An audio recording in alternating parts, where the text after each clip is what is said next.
Abra sua Bíblia comigo no livro de 2 Samuel, capítulo 11. Nós vamos ler. Vamos lê-lo todo. Se você ainda não tem o seu esboço, só levantar a mão, o staff entrega a você. Tá esse aqui na frente. Tem mais alguém que não tem? Procure, só levantar a mãozinha. Isso aqui é uma bênção para você estudar depois você pregar, vai ser uma grande bênção para você. Quem achou aí 2 Samuel, capítulo 11, dá um glória a Deus. Aleluia. Antes disso, deixa aí aberto no seu colo, se você estiver no telefone, deixa ele ligadinho. Hoje nós vamos encerrar nossa série de janeiro, sobre sabedoria, onde nós falamos o tempo todo sobre colocar a vida em ordem. Amém? Amém? Quem aproveitou para colocar a vida em ordem aí? Para você, qual foi a ministração mais forte? Quem pode falar aí? Fala, filha. Do estresse foi forte. Mais alguém aqui do meu lado direito? Do sofrimento, a bagunça gerada pelo sofrimento. Para mim, a mais forte foi quando fala da precipitação. A precipitação é uma coisa terrível. E nós falamos sobre precipitação, estresse e sofrimento, durante esse mês todo de janeiro. E sabe de uma coisa? Não tem como você arrumar tua casa e Deus não vir e enchê-la. Amém? Quando você arruma a tua casa, Deus ele tem um compromisso de encher. Pode ficar tranquilo. É igual quando você tira o velho, o novo vai chegar. Fica tranquilo. Fica tranquilo. O pastor Cristo falou comigo uma coisa linda, que a casa arrumada cabe mais gente. Se a gente, durante janeiro, arruma a nossa igreja, vai caber mais gente nessa igreja. Se você arruma a sua casa, vai caber mais gente na tua casa. Por isso tem gente engravidando nesse lugar, aleluia. Aleluia. Deus vai engravidar mais. E amém, que essa unção de gravidez para os casados. Amém, filhão? Porque essa unção de gravidez para os casados esteja sobre a tua vida. Amém, querido? Você que é solteiro aí, sossega o facho. Pastor Cristian, vai ter filho esse ano, meu filho? Aleluia. E hoje nós vamos falar sobre colocando a minha vida em ordem, arrumando a bagunça gerada pela falta de limite. Imagina o trânsito sem limite. Eu estava lá no Rio de férias e eu vi que o pessoal em BH está roubando cabo de cobre dos semáforos. Quem viu isso aí? Está sabendo disso? Galera ali da Lagoinha, ali, que é da Antônio Carlos ali, roubando cobre dos semáforos. Como que o povo fica para passar no cruzamento? Um caos. O caos se estabeleceu. O caos se estabeleceu no lugar. Imagina a vida sem limites de privacidade e individualidade. Imagina, alguém chega na tua casa, abre a porta, oi, tudo bem? Eu vou tomar banho aqui. Tu fala, ó. Calma aí. E ainda reclama do teu shampoo, né? Esse shampoo aqui, Canechon? É Canechon? Sei lá, falei o nome aí. Fala um nome brabo. Nenhum? Neutrox. Neutrox é brabo. Ainda existe Neutrox, gente? Se você usa, me perdoe.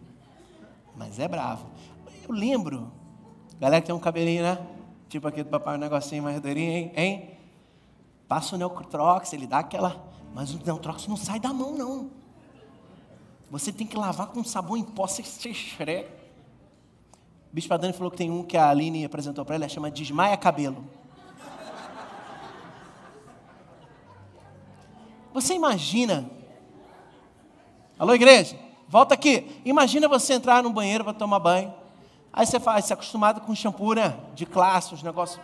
Não sou eu que compro, porque homem não compra essas coisas. Aí Dani tem uns 300.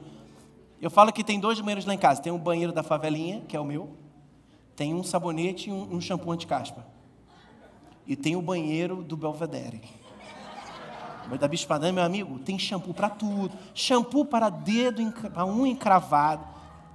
Esponjinha para rosto. Aí eu estou entrando no banheiro lá, Falei, vou pegar aqui um shampoo aqui. Desmaia cabelo, não vou passar essa droga no meu cabelo. Eu falei, amor, que negócio é esse aqui de desmaia cabelo? Farline que me deu. É grande amiga.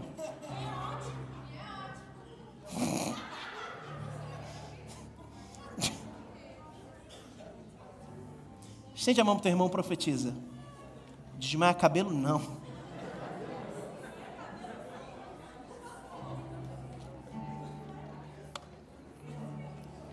Então, imagina voar de avião sem limite, sem as leis do tráfego aéreo. Imagina.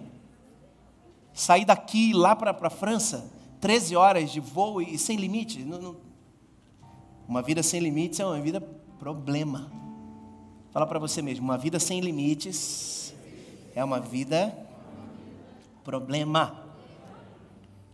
E hoje nós vamos ler sobre um carinha que perdeu os limites. Vamos ler? Coloca lá, filhão. 2 Samuel 11. Vamos fazer o seguinte. Eu vou ler para você. Presta muita atenção. 2 Samuel 11, 1 diz assim: um ano depois, na época em que os reis tinham o hábito de sair à guerra, Davi enviou Joabe e seus oficiais e todo Israel com a missão de eliminar de uma vez por todas os amonitas. Então cercaram Rabá, mas dessa vez Davi permaneceu em Jerusalém. Diga assim, permaneceu em Jerusalém. Certo dia, Davi levantou-se do seu descanso da tarde e foi passear no terraço do palácio. De onde estava, ele viu uma mulher tomando banho. Diga, mulher tomando banho. E ela era muito bonita. Davi procurou saber quem era, e alguém disse, é Batseba, Davi, filho de Eliã, mulher do Hitita Urias. Davi ordenou que a trouxessem. Quando a mulher chegou, ele se deitou com ela. Isso aconteceu na época da purificação, logo depois da menstruação dela. Ela voltou para casa e algum tempo depois descobriu que estava grávida. Diga, grávida. Batseba mandou o seguinte recado a Davi, estou grávida. Davi mandou dizer a Joabe, traga aqui Urias, o Hitita. E Joabe logo o enviou. Quando Joabe chegou, Davi quis saber das notícias da batalha, como estava Joabe, as tropas e o combate. Depois disse a Urias, volte para casa, tome um banho relaxante e tenha uma boa noite de sono com a sua esposa. 8. Depois que Urias saiu do palácio, o rei designou um informante para segui-lo. Urias não voltou para casa naquela noite, pois ele dormiu na entrada do palácio, no qual ficavam os criados do rei. Davi foi informado de que Urias não tinha voltado para casa, e ele perguntou ao Hitita, você não acabou de fazer uma longa viagem? Por que você não voltou para casa? Mas Urias respondeu, a arca está na tenda com os combatentes de Israel e Judá. O meu senhor Joabe e seus servos estão tendo dificuldade no campo. Como eu iria para casa comer, beber, dormir com a minha mulher, rapaz? Jamais poderia fazer isso. Diga comigo assim, homem bom. Davi respondeu, tudo bem, faça como quiser, fique aqui hoje e o mandarei de volta amanhã. Urias ficou em Jerusalém o restante do dia. No dia seguinte, Davi o convidou para comer e beber com ele e fez com que ele se embriagasse. Diga assim, homem mau. Mas à noite, mais uma vez, Urias dormiu onde ficavam os criados do rei e não voltou para casa. Diga, homem bom. 14. De manhã, Davi escreveu uma carta a Joabe a ser entregue em mãos por Urias. Na carta dizia, ponha Urias na linha de frente, no qual o combate é mais intenso. Depois retroceda a tropa e deixe-o exposto para que ele seja morto. Diga, homem safado. Joabe, mantendo o cerco em torno da cidade, pôs Urias no local em que o inimigo estava atacando com o maior ímpeto. Quando os defensores da cidade saíram para atacar Joabe, alguns dos soldados de Davi foram mortos, entre eles Urias, o Hitita. Joabe mandou um relatório a Davi e ele disse ao mensageiro, depois de contar tudo para o rei, se ele ficar furioso, diga, alguém chamado Urias morreu. O mensageiro de Joabe chegou a Jerusalém e deu relatório completo ao rei. Ele disse, o inimigo era muito mais forte do que nós, eles avançaram contra nós em campo aberto e nós os pressionamos de volta para dentro dos muros da cidade. Mas depois eles lançaram flechas pesadas contra nós do muro da cidade e 18 soldados do rei morreram. Quando o mensageiro terminou o relato, Davi ficou furioso com Joabe e descarregou sua raiva no mensageiro. E disse, por que vocês chegaram tão perto da cidade? Não sabiam que poderiam ser atacados no muro? Mas não se lembraram de como Abimeleque, filho de Jerubezete, foi morto em Tebes? Uma mulher jogou uma pedra do moinho do alto do muro e esmagou a cabeça dele. Por que vocês chegaram tão perto do muro? E o mensageiro de Joabe disse, aliás, rei, Urias morreu. Então Davi disse, entendo. Diga a Joabe, não se preocupa com isso, a guerra é assim mesmo. Às vezes mata um, às vezes mata outro. Nunca se sabe quem será o próximo. Reforce o ataque contra a cidade até destruí-la. Trate de encorajar Joabe. 26, 27 últimos.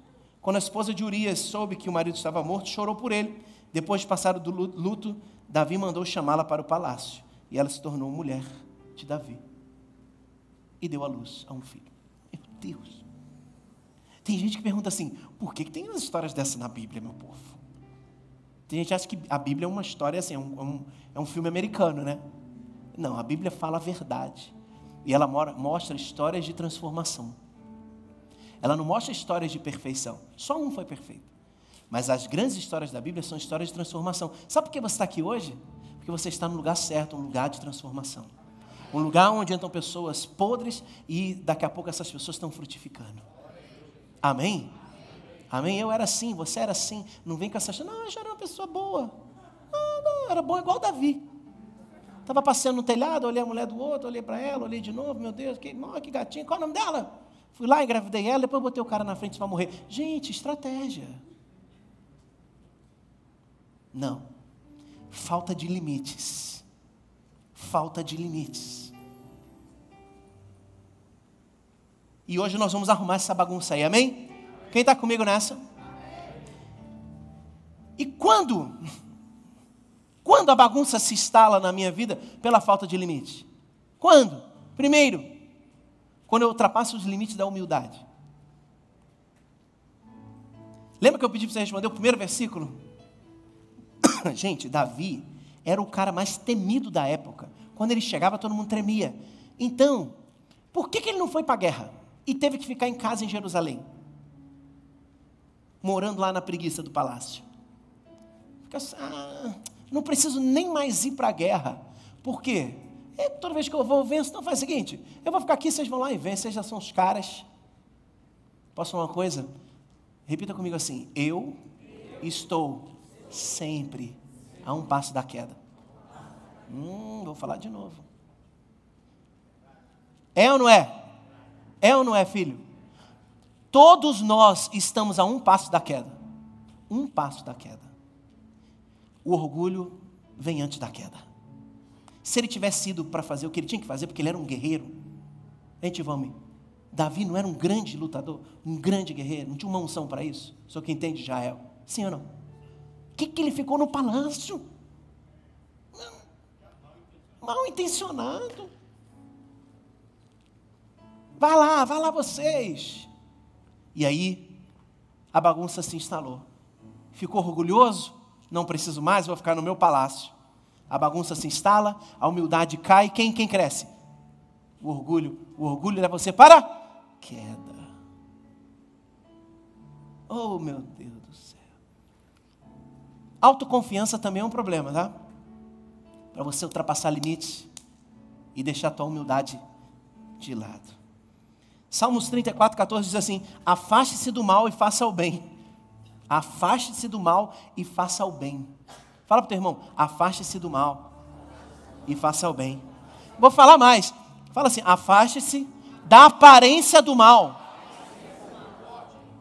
Da aparência do mal. Uma vez perguntaram para mim assim, pastor, por que você não vai na casa dessa pessoa? Por que você não vai nas festas? Não vou porque a minha presença chancela coisas.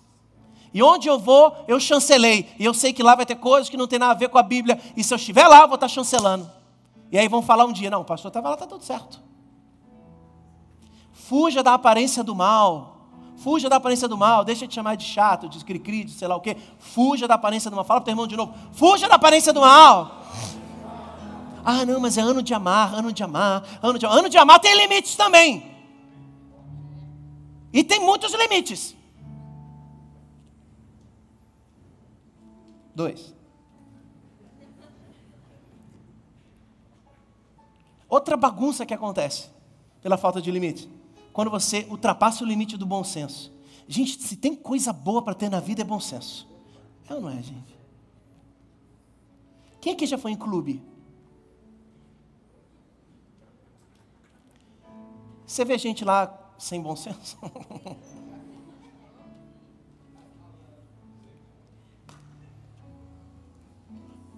Estava de férias, estou passando assim perto de um salão de festa. Passando com a minha filha. Estava tendo uma festa de criança. Sabe qual era a música que estava tocando? Tan, taran, tan. Pam, pam. Já sabe, né? Eu também não sei, não, esqueci. Estava passando aquela música Vai Malandra.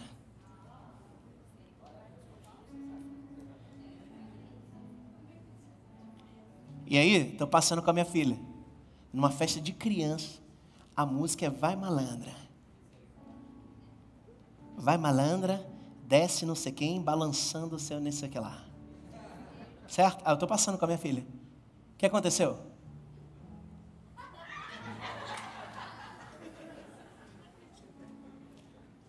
Não eu, né? Você achou que era eu? Quem vai até o chão e balança o bumbum? Aí depois, com 18 anos, a tua filha desbandeira. Aí você fala assim, esse mundo está perdido. Não, você não colocou limite na tua casa. Você quis liberar tudo. Você não pensou com o bom senso. Criança não é malandra. Criança não tem que rebolar o bumbum até o chão. Criança tem que ser protegida, cuidada, amada. Fala comigo, meu Deus, eu quero ter bom senso. Então Davi se levantou da cama e foi passear no terraço. De cima do terraço ele viu uma mulher bonita tomando um banho. E o que ele tinha que ter feito nessa hora? Cadê os homens aí? Ficou todo moado agora. Ficou todo assim. Não sei não, bispo. Mulherada, libera aí que tá com o bispo, tá tranquilo. Cadê os homens? Cadê a brotherhood aí? Subimos no telhado. Amém, igreja? Amém, homens? Subimos no telhado, ó. Sangue, o diabo está furioso comigo. Mas o que Davi fez? Que isso, hein? Só Deus, você é bom demais. Lucas! Descobre o nome dela para mim, filhão. Falta de bom senso. Quem é que usa óculos escuros na praia? Quando passa alguém assim, a gente não olha, né? Não. Ninguém olha aqui, ninguém. Afinal de contas, somos todos cegos, né, querido? Isso. Só que você até olha. Só que depois dá o próximo passo, é pular para a cova. Somos uma igreja jovem, moderna. Aqui a gente fala da vida prática. Então, quando você olhar, para aí. Volta para você. Não avança não. Vai cair.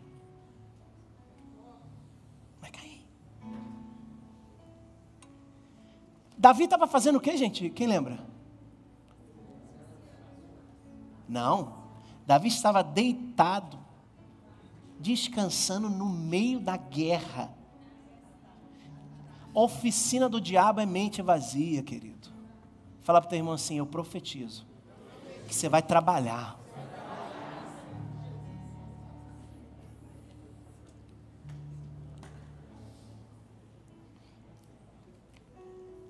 Salomão já dizia, mente vazia. Mente vazia é oficina do cão. Se ele estivesse lá, na guerra, ele não ia ter tempo de olhar a mulher do outro. Bom senso. Fala assim comigo. A partir de hoje, a minha vida será baseada no bom senso. Aleluia. Eu sempre falei isso aqui. Há anos eu falava isso para toda a juventude. Tua resposta tem que estar pronta, filhão. Sabe por quê? No dia da proposta, se você não tiver a resposta pronta, você cai. Você está devendo todo mundo, cheio de problema, cheio de dívida, e aí você está perturbado. Aí alguém fala assim, aqui, toma aqui 3 milhões, leva esse negócio para mim ali.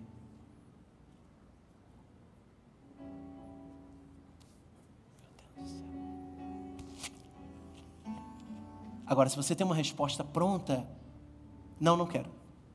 Não importa as circunstâncias, eu vou andar pelo meu caráter. Fala comigo, eu preciso ter respostas prontas, antecipadamente. Aleluia. Terceira bagunça, quando eu ultrapasso os limites da razão.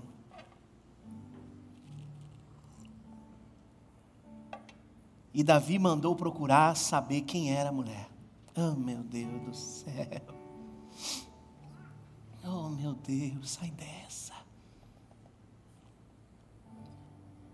A atração do pecado diminui nossa capacidade de reflexão e análise. Quer escrever isso aí? Escreve aí, filho. A atração pelo pecado diminui a minha capacidade de refletir. Está tão apaixonado pelo pecado que ele não consegue mais pensar. O que eu vou fazer? Por quê? O pecado ele já te envolveu completamente. A molecadinha aí que entra muito nessa. Pastor de jovens, 11 anos. Sabe qual era o meu maior dilema? Ensinar para os caras que vale a pena dar uma segurada para colher uma bênção ali na frente. Porque nessa fase da vida, a gente vive de quê? Pele, arrepiou, você está louco. Mas o problema é a consequência. Anda na obediência. Obediência gera bênção, desobediência gera maldição. Gente, isso era uma coisa para a gente nem falar mais na igreja, para ser óbvio. Como Jesus ressuscitou, era para ser óbvio. Obediência gera bênção, desobediência gera maldição. Fala comigo, hoje eu vou arrumar a bagunça gerada pela falta de limites da razão. 4. Outra baguncinha. Quando nós ultrapassamos o limite da integridade. Lembra quando eu pedi para você falar assim, homem bom, homem mau, homem bom, homem safado, um pilantra? Lembra quando eu pedi para você responder assim? Olha o que aconteceu. Em face disso, Davi mandou essa mensagem para Joabe: envie-me Urias. Quis saber quem era Urias.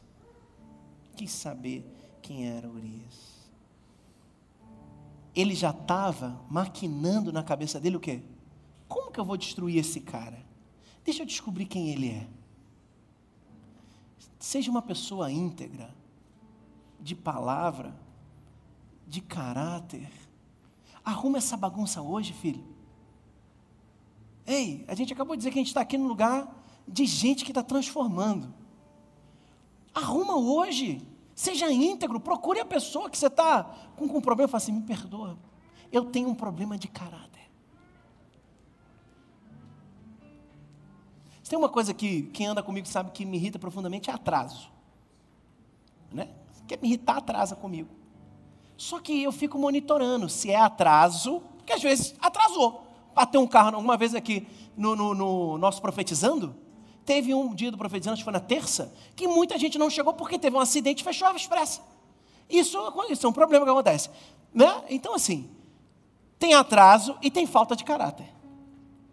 Tem gente que não tem caráter. Aí você tem que trabalhar no caráter. Entende? Então, seja uma pessoa íntegra. Então, tem pessoas que têm problema de caráter. Confesse. Chegue, procure a pessoa e fala assim, me perdoa, eu errei. Meu caráter é esquisito. Eu estou aqui para aprender. Eu estou aqui para mudar. Estou aqui porque eu preciso ser transformado. Que bom que você veio aqui nessa noite. Você vai sair daqui transformado em nome de Jesus. Em nome de Jesus. O Senhor não colocaria na nossa igreja 30 dias a gente falando sobre arrumar bagunça à toa.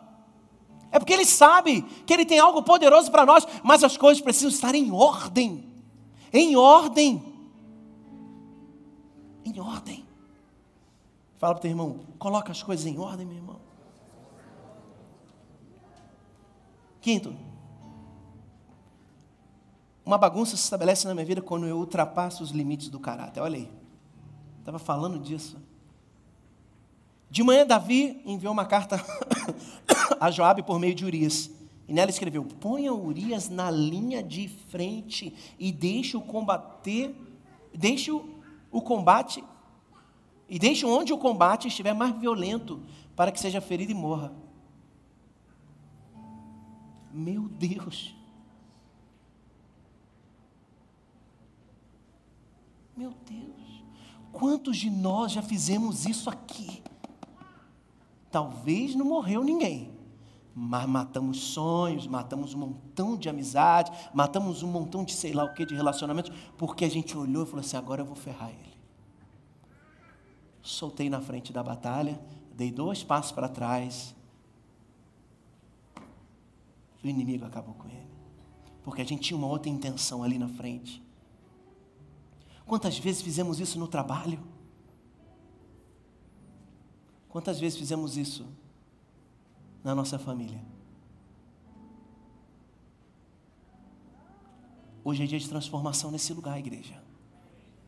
Porque para o tamanho da glória que Deus vai derramar sobre nós, a gente tem que estar com a vida íntegra, a gente tem que estar com a vida organizada, com a vida prontinha para receber essa glória que virá sobre nós.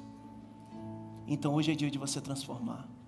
Hoje, fala para você mesmo, põe a mão no teu coração e fala assim, hoje é dia de eu transformar de vez.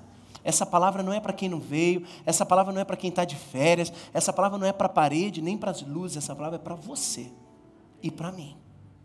O Senhor quer mudar o nosso caráter, Ele quer acabar com essa falta de limites na nossa vida. E Ele está nos chamando para sermos pessoas íntegras, confiáveis.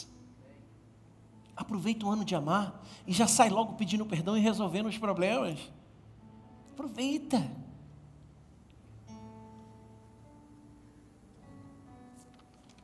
Davi tinha engravidado a mulher do cara. E ele tinha que arrumar um jeito, hein, Dalva?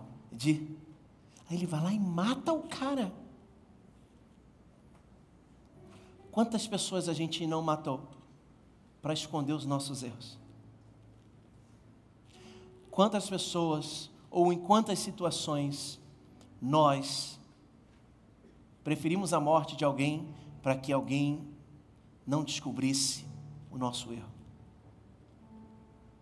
Tudo certo, depois eu vou lá e peço perdão para Deus.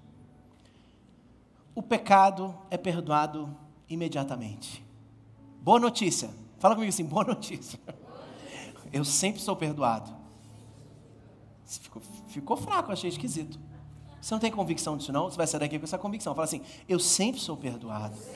Sempre. Fala, mas a consequência do pecado sempre vem.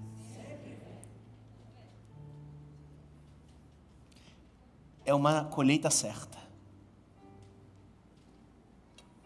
E sabe o que aconteceu com Davi? Deus convoca o profeta. O profeta vem e fala com Davi o quê? Davi, você sabia? Contou uma historinha para ele. A mesma coisa que ele fez, porém de uma forma lúdica. Sabe o que Davi falou? Pega esse cara, manda ele restituir 4 vezes mais, dá uma coça nele, põe no pau de arara, está preso, prisão perpétua. Sabe o que o profeta falou, Gasparzinho? É você. Ô canalha, é você, esse cara. Sabe o que ele fez? Jejuou, chorou, babou, rolou, fez de tudo. Sabe o que Deus fez? Está perdoado, filho. Só tem um porém, teu filho vai morrer. Posso trazer uma revelação para nós? Sim ou não? Sim. Talvez hoje você até não foi pego, descoberto naquele pecado. Até hoje você não foi descoberto naquele pecado, naquela situação grave. Mas, quem sabe, a tua vida não rompeu porque alguns filhos foram mortos, alguns sonhos foram mortos, alguns relacionamentos foram mortos, porque o perdão veio, mas houve uma morte na tua casa. Toda vez que eu escondo o meu pecado, toda vez que eu não confesso e deixo, algo vai morrer na minha vida.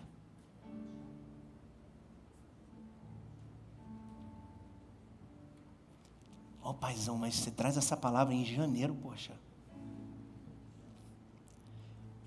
Estamos arrumando a bagunça.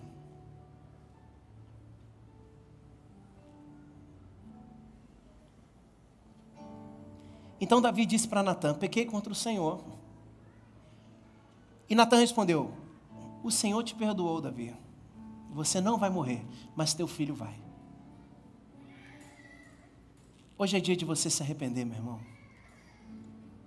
Hoje é dia de você arrumar essa bagunça aí por todos os limites que você ultrapassou. Hoje é dia de arrumar a casa, legal. Para começar o segundo mês do ano já com tudo zerado. Mas eu tenho uma boa notícia para a gente terminar a pregação.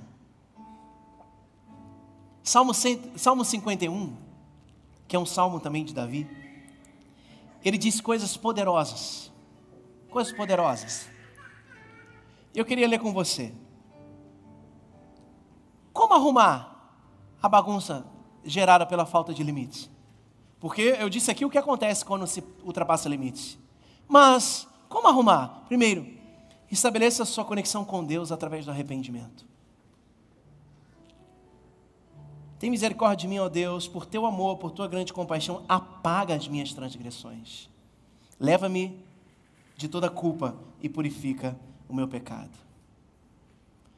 Arrependimento é o nome da rua que leva até o coração de Deus. Arrependimento e quebrantamento é o nome da rua que leva ao coração de Deus. Quantos querem o coração de Deus hoje? É dia de quebrantamento e arrependimento na tua vida. 2, para arrumar a falta de limites. Conte com a ajuda de Deus no processo de restauração.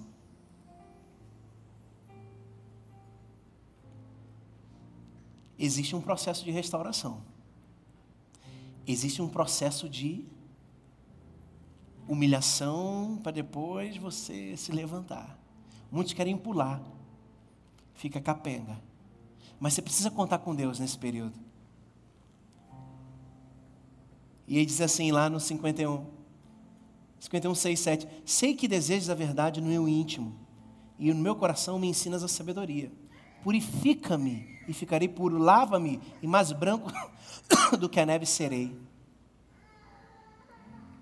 Pede para Deus: Deus, eu preciso ser transformado. Chega, não dá mais para esconder. Eu preciso lá dentro, com uma esponjinha, dê aquela limpada. Porque enganar o bispo é fácil. Enganar os líderes é muito fácil. Mas enganar o Senhor não tem como. Terceiro, desenvolva uma vida equilibrada. Crie-me, ó Deus, um coração puro e renova dentro de mim um espírito inabalável. Fala, bota a mão no teu coração. Fala assim: cria em mim um coração puro, ó Deus.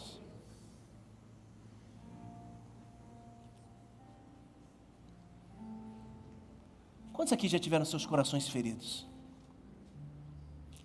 Não vai ficando sujinho? Vai ou não vai? Ah.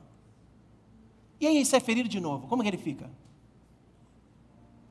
Chega uma hora que você está adormecido. Você não sente mais nada por ninguém. Eu já passei por isso. Eu sei o que é isto. Eu sei o que é isto. De não sentir mais nada.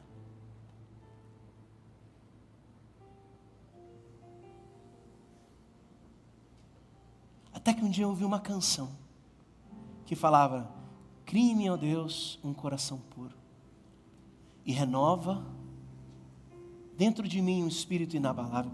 Eu quero ser um homem segundo o coração de Deus. Sabe o que? Vou deixar o esboço de lado. Sabe o que o mundo está esperando da gente? Que a gente tenha um coração. E que a gente seja um homem e uma mulher segundo o coração de Deus. Fique de pé, por favor.